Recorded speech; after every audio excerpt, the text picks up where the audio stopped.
English writing skills. Students, whenever you hear the word English writing skills, most of you get stressed out and tense. And so there was this teacher who, like me, was trying to do something in English composition. And so, in an attempt to get the children excited and to build up an enthusiasm in the children, she gave them a topic which is very dear to them, an interesting topic. We people in India like sports a lot, and so she told them, go ahead and write a summary on a cricket game.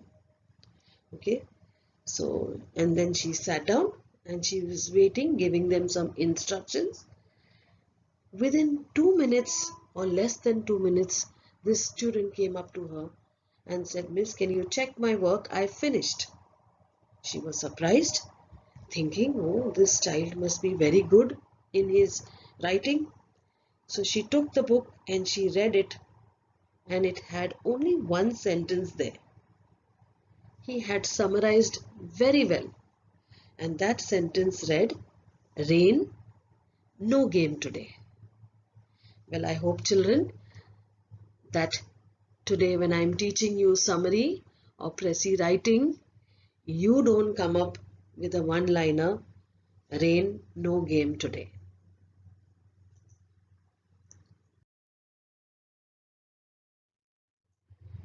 So, what is a summary? A summary is a brief statement of the main points of a passage, topic or book. It is often called a conclusion. It is a record in a reader's own words that gives the main point of a passage, such as a newspaper article, the chapter of a book, or even a whole book. A summary omits details and does not include the reader's interpretations or feelings about the original passage. So, in short, a summary is a short account in a reader's own words of a passage, an article, a chapter, a book, and you can omit details in a summary and do not write what you feel about the passage when you are writing a summary. A good summary should be complete, meaning it should not be that, okay, I have to write a summary, therefore I will only choose these points and exclude the others. All important ideas should be included in your summary. A summary should also be concise, brief, but should tell about everything, comprehensive, should include everything. It should be accurate, meaning that it should contain all the original ideas from the passage. It can be in your own words, but the original ideas which are there in the passage have to come into your summary. It should be objective, meaning that it should not be influenced by the writer's feelings. Take from the passage what that person was saying in the passage and write the same thing in your summary. Do not put in your own feelings. And a summary should be continuous, meaning it should be logically connected. It should flow. The ideas should flow. We just don't put something about one idea in the beginning and follow up with the idea at the end. Okay, so there should be a continuous flow all throughout the summary.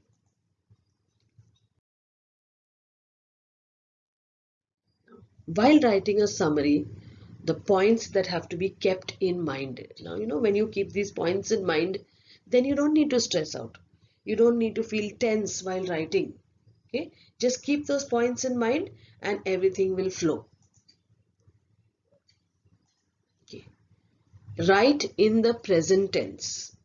So, your summary should not be in the past or the future tense. Stick to the present tense.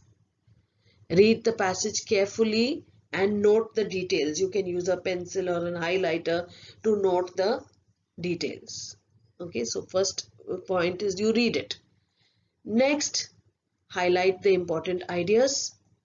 After that, try not to use examples. Do not put, if they've given you 5 or 6 examples and you really need to highlight something, you can use one of those examples. Otherwise, leave out examples. Then keep the summary to 1/3 of the original passage. Don't write your own ideas or interpretations, and try to write the summary in your own words. So if you have read carefully and understood, you will be able to write in your own words.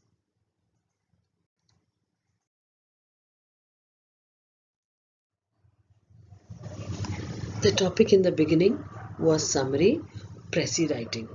So what is this Precis? A Precis is a small miniature of an original document. It has an appropriate heading and it gives you the absolute main points, absolutely necessary main points. Whereas a summary, on the other hand, gives a short description of the original document and gives all points in brief.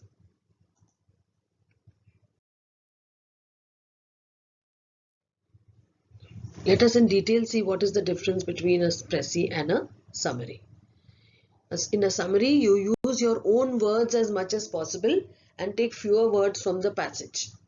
It is a short version of the original passage, and here we don't have to have a specific order. It covers all the original points, the important points from the passage in a very short form, and it has to be about 1/3 the length of the original passage. Whereas a Precis, while writing a Precis, you should pay attention to the fact that language and structure should be exactly like the original passage, especially the key important ideas and terms. You cannot write them in your own words. A Precis is a small replica or a model of the original passage. The original events have to be in the way they are coming in the original passage. And in a Precis, only absolutely essential points are mentioned. But like a summary, it should be 6 to 8 lines or 1/3 of the original passage.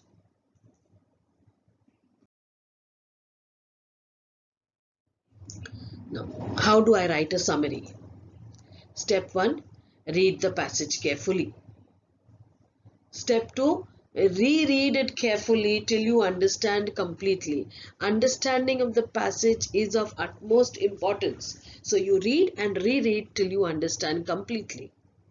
Step 3, identify and underline similar ideas and group them accordingly. You can use different markers or you can use different colors to underline different points which have a similar meaning together.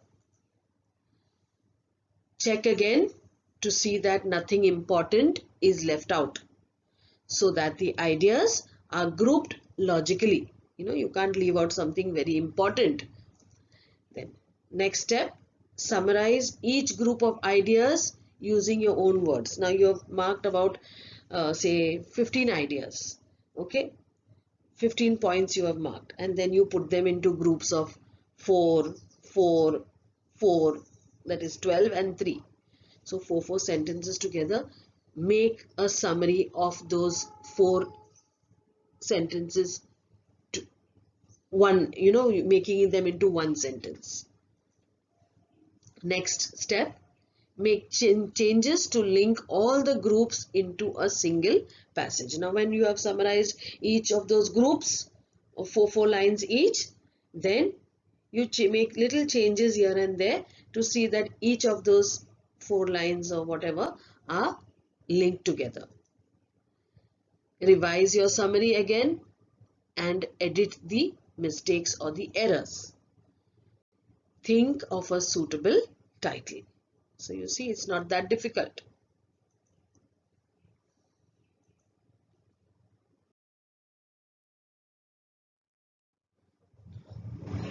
An exercise. Summarize the lessons one can learn from a dog in not more than 120 words.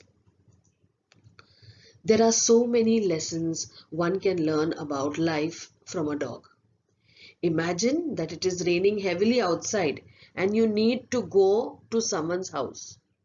The dog is up and eager to go with you. You tell it to stay home. As you leave, you see the dog squeezing out.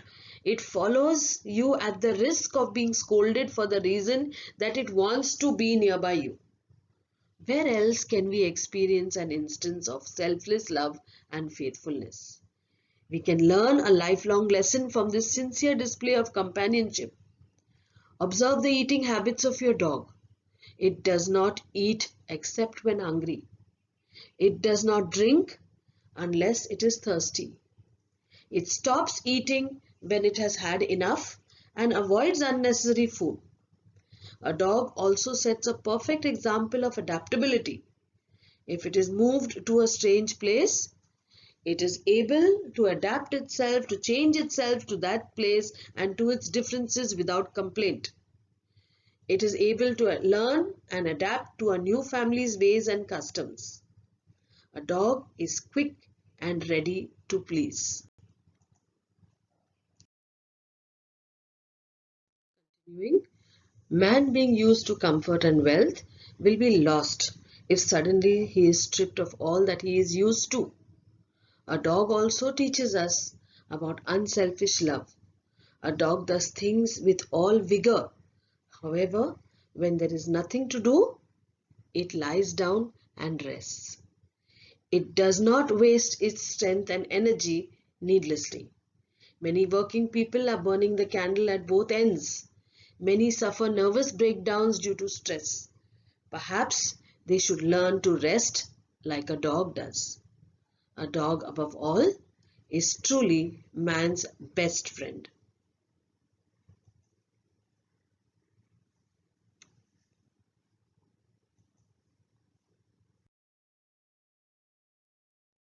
So you can read through, okay, and then you need to mark your important points. Yeah.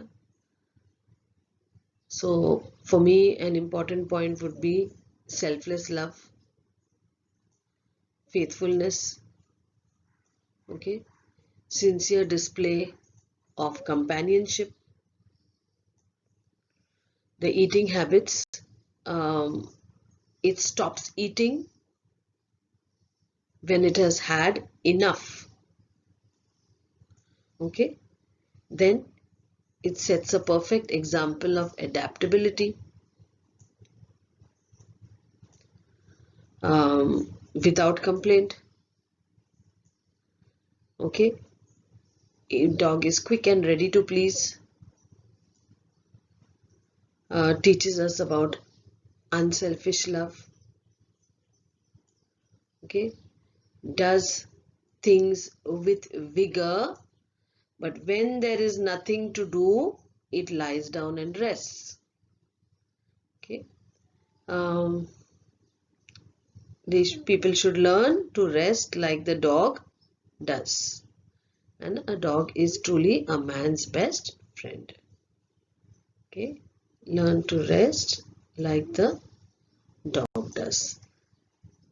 So these are the important points that we need to incorporate into the summary.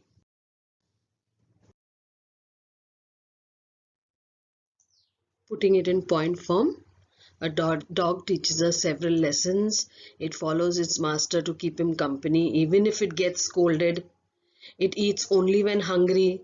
It adapts to a new place without any complaint. It is ready to please. It teaches us about unselfish love. It does things with enthusiasm but rests when there's nothing to do. Unlike human beings who work tirelessly, a dog is man's best friend. So this is in point form.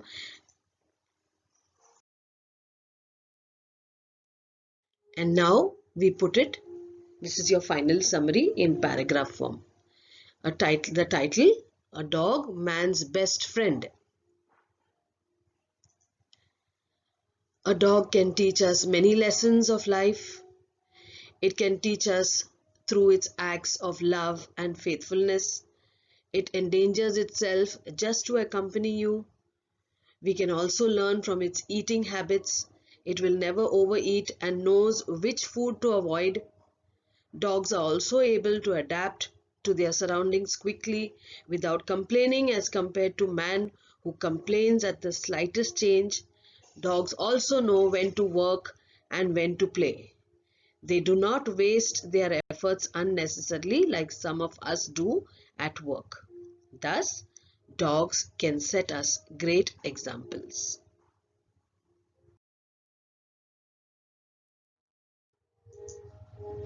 A sample for you to practice. Okay, salute the neem tree the next time you see it. For centuries, our ancestors have been turning to this tree for a variety of products. The list of the neem's virtues and uses is so long that the tree deserves to be called Kalpavriksha. Some scientists predict that this tree for the 21st century may bring in a new era in pest control. But don't expect the neem pesticides to zap the insects immediately like the chemical pesticides. Neem is more subtle and better at plant protection. While it leaves birds, mammals and beneficial insects unharmed, it discourages leaf chewers with lots of chemicals that are so effective that the most resistant pests would rather starve than take a single bite of the neem. At the same time, Asian goats and camels feed on neem leaves without any harmful effects.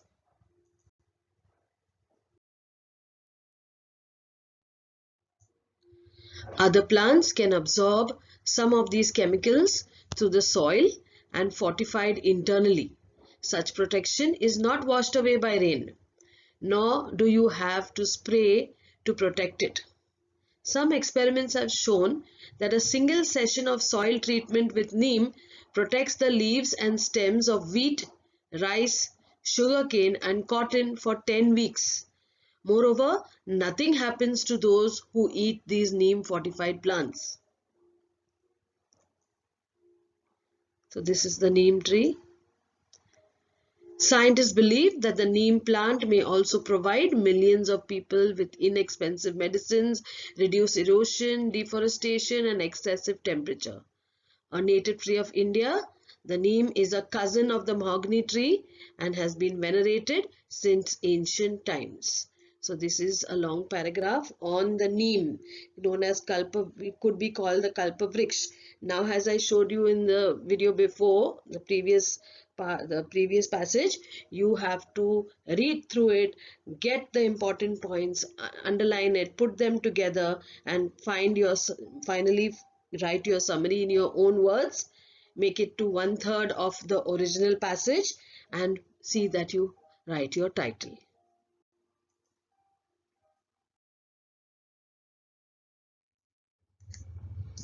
The magic of neem. I have given you the summary here, the answer to the summary of the previous passage. But I want you to read the passage clearly and make underline points of your own and make your own summary 1/3 of the original passage. The neem tree. Neem has many uses and has been worshipped since ancient times. It is a very useful pesticide. It protects plants but only harms the leaf chewers. It also serves as food for Asian goats and camels. Soil treated with neem protects plants from within for about 10 weeks. Neem may also be a good medication, prevent erosion, deforestation and global warming. Neem is native to India and is related to the mahogany tree. The neem is a greatly revered tree for many. So I have used words here. If you don't understand the words in the passage, you need to either Google it and find out the meaning or go through the dictionary, which is a very, very good practice. And if you do all this, follow all the steps which are given to you, you will find that you are an expert in summary writing. Okay, the thing is that you need to improve your vocabulary skills by going through Google or asking someone or dictionary to find out meanings of the words that you don't know.